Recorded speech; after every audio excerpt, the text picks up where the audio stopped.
ఏం లాభ రేకే ప్రశాంత్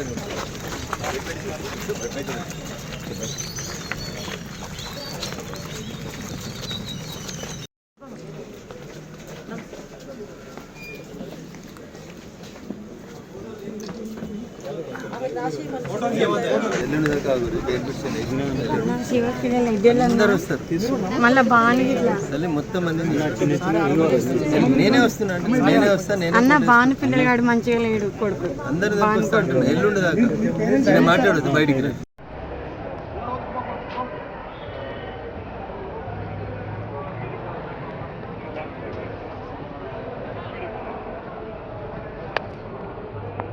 ఎవరు పోవద్దు, ఇక్కడ నుంచి ఎస్పీ ఆఫీస్కి పోతాం, సీసీ ఫుటేజ్ ఆడ స్క్రీన్ పెట్టి చూపిస్తాం, అక్కడ చూస్తాం.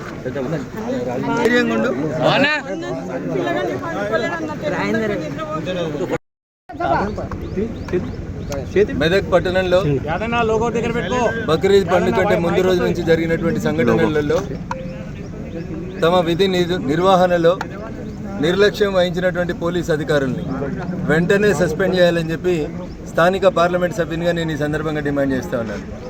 ఉదయం 11:30 నుంచి పోలీస్ స్టేషన్కి వచ్చి కంప్లైంట్లు ఇచ్చి జరుగుతున్నటువంటి సంఘటనల పట్ల పోలీసు వాళ్ళని అలర్ట్ చేసినప్పటికీ కూడా స్థానికంగా ఉంటున్నటువంటి ఒక ఏఎస్ఐని, మహిళా ఏఎస్ఐని బూతులు తిడితే కూడా కనీసం కేసు నమోదు చేయనంత అచేతన వ్యవస్థలో పోలీస్ వ్యవస్థ ఉందంటే ఇంతకంటే దుర్మార్గమైనటువంటి విషయం ఇంకొకటి ఉండదు. చట్టం ముందు అందరూ సమానమే. ఈ మాటను మేము గౌరవిస్తూ ఉన్నాం, కానీ పోలీసు వాళ్ళు గౌరవిస్తలేరు. ఎవరి మెహర్బానీ కోసమో, ఎవరి పోస్టింగ్ల కోసమో, ఎవరిని కాపాడుకోవడం కోసమో చేస్తున్నటువంటి కుట్రలు కుతంత్రాలని ప్రజల ముందు ఒక చర్చ ఉంచాలనే ఉద్దేశంతో రఘునందన్ రావు ఈరోజు కోర్టు సమక్షంలో మాట్లాడడం జరుగుతూ ఉంది. సభ్య సమాజం ఆలోచించాలి. హిందువులకో నీతి, ముస్లింలకో నీతి. పోలీస్ అధికారులు కూడా వాళ్ళనైతే పట్టుకురాము, మిమ్మల్ని అయితే పట్టుకొస్తాం. ఈరోజు కూడా 14 మందిని పట్టుకొచ్చి టౌన్ పోలీస్ స్టేషన్లో పెడుతున్నారంట. అరే ముందు మీ ఏఎస్ఐని బూతులు తిట్టిన వాళ్ళని పట్టుకొస్తే నీ ఒంటి మీద ఉన్నటువంటి యూనిఫామ్కి విలువ ఉంటుంది. సిఐ గారు చిన్న చిన్న పిల్లల్ని ఆధార్ కార్డులు తీసుకురమ్మని పోలీస్ స్టేషన్కి రమ్మని బెదిరించి కూర్చోబెట్టి ఇప్పుడు కోర్టు కాడికి వెళ్ళి కూడా పట్టుకపోతామని చెప్తా ఉన్నారంట. ఇట్లా భయపట్టిస్తేవాడు భయపెట్టేవాడు లేడు ఇక్కడ. సిఐలు గుర్తుపెట్టుకోరు. మీరు ఫోటోలు తీసుకోవడాలు వీటికి ఎవడు భయపడతాడన్న చాలా చూసి ఇందాక వచ్చింది తెలంగాణ ఉద్యమం, తెలంగాణ గడ్డ. ఏం లేనప్పుడే నిజాం నవాబ్ సైన్యాన్ని కారం పొడితోటి ఉరికించినటువంటి తెలంగాణ గడ్డ ఇది. అందుకని పోలీస్ అధికారులకు చాలా స్పష్టంగా చెప్తా ఉన్నా, డ్యూటీ చేస్తే సరిగా చేయండి, చేత కాకపోతే లీవ్ పెట్టుకొని పోండి. కానీ హిందువులకైతే ఒక నీతి, ముస్లింలకైతే ఇంకొక నీతి. ఎందుకు దవాఖానకు చూడొస్తలేదా పేషెంట్ని? దెబ్బలు తాకినాయి ఆయనకి. వారం రోజులు హాస్పిటల్లో పెట్టి నాటకాలు ఏడిచ్చి ఎవరి మెహర్బానీ కోసం మీరు దవాఖానలో ఇస్తున్నారు? మెదక్లో గవర్నమెంట్ హాస్పిటల్ లేదా? ఏ దవాఖానలో ఉన్నాడు మీకు కంప్లైంట్ ఇచ్చిన ఆయనకు తెలుగు వస్తుందా? ఆయన ఉర్దూలో రాసుకొస్తే మీరు తెలుగులో రాస్తారా మీ కానిస్టేబుల్? ఇదేనా మనం చేయాల్సినటువంటి డ్యూటీ? నేను దయచేసి చెప్తా ఉన్నా, ఇట్లాంటి తప్పుడు పనులు చేసేటువంటి పోలీస్ అధికారులకి మీకు గుర్తుండాలి. చాలా సందర్భాల్లో రఘునందన్ రావు మీ తరఫున వకాలత్ చేసిండు. మీకు వ్యతిరేకంగా నేను వకాలత్ చేయడం అంటూ మొదలు పెడితే మీరు ఖచ్చితంగా ఇలా మీరు ముద్దాయిలని చెప్పి ఎవరినైతే ఏడికి పంపిరో మీరు కూడా రేపు ఆడికే పోతారు. ట్యాపింగ్లో కూడా మీలాగానే కొంతమంది బాగా ఉత్సాహపడ్డారు. యాడున్నారో గుర్తుపెట్టుకోరు. నేను మళ్ళీ చెప్తా ఉన్నా, మెదక్లో ఉన్న 2 సిఐలకి మీ వీడియోలు, మీ సీసీ ఫుటేజ్లు నేను ఇప్పుడు వస్తున్నా ఎస్పీ ఆఫీస్కి. టౌన్ పోలీస్ స్టేషన్లో ఉన్న 14 మందిని మీరు పంపిస్తే మేము ఎస్పీ ఆఫీస్ నుంచి ఇంటికి పోతాం. లేకపోతే టౌన్ పోలీస్ స్టేషన్కి వచ్చి ఇడిపించుకోమంటే బరాబర్ ఇడిపించుకొని పోతాం. ఏం కాదు, చట్టాన్ని చేతుల్లోకి తీసుకుంటారు, కేసులు అవుతాయి. ఈ కేసులకు భయపడ్డాడు కాదు రఘునందన్. మీ రంగనాథ్ గారికి కూడా చెప్తా ఉన్నా, ఐజీ గారికి.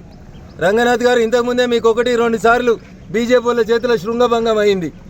కరీంనగర్లో, వరంగల్లో ఎక్కువ ఉత్సాహం చూపెట్టారు మీరు. మేము ఎవరి గురించి, వ్యక్తుల గురించి మాట్లాడొద్దు అనుకుంటున్నాం, అయినా మీరు రెచ్చగొడతా ఉన్నారు. కాబట్టి ఒక్క లైన్ మాత్రం స్పష్టంగా చెప్పిపోతా, justice may be delayed, but మీరు మాత్రం ఖచ్చితంగా శిక్ష అనుభవిస్తారు. టెలిఫోన్ ట్యాపింగ్లో కూడా అప్పుడు పింక్ యూనిఫామ్ వేసుకున్న పోలీసు వాళ్ళు ఇట్లే చాలా ఎగిరేరు, మాకు ఎదురు లేదని ఎగిరిండ్రు. ఇలా యాడున్నారు? శ్రీకృష్ణ జన్మస్థానంలో ఉన్నారు.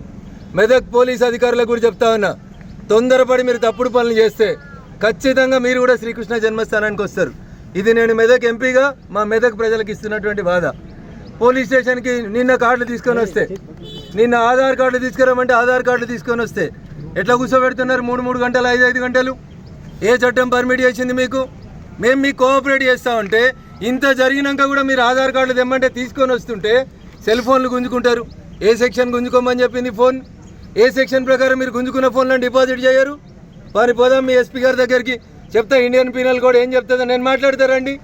బరాబర్ ఇప్పుడు ఎస్పీ గారి ఆఫీస్కి పోతాం, జరుగుతున్న అన్యాయాల మీద మాట్లాడతాం, తప్పు చేసినటువంటి పోలీస్ అధికారులను శిక్షించమని అడుగుతాం. యూనిఫామ్లో ఉన్న ఒక ఏఎస్ఐని, హిందూ మహిళా ఏఎస్ఐని తిడితే రోషం ఎత్తలేదేంది పోలీసు వాళ్ళకి?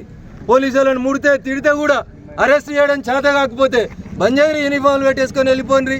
చేస్తారు ప్రజలు కూడా పోలీసులను నౌకరీ చేసేందుకు భారత రాజ్యాంగం హక్కు ఇచ్చింది. నేను 2 రోజులు ఓపిక ఉన్నా, సంయమనం పాటించిన, దాని అర్థం మీకేదో బాగా తెలుసు మాకేదో తెలియదని కాదు. ఈ సమాజం సామరస్యంగా ఉండాలని మేము కోరుకుంటున్నాం. మేము కోరుకుంటే పరమత సహనం ఉంటుంది.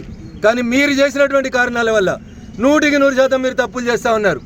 ఏదో 10 మంది ఉంటారు, పోనీ వాళ్ళు మనోళ్ళే కదా పోలీసు వాళ్ళు అనుకుంటే ఏదో చేద్దాం అనుకుంటే మాత్రం రఘునందన్ సహించాడు.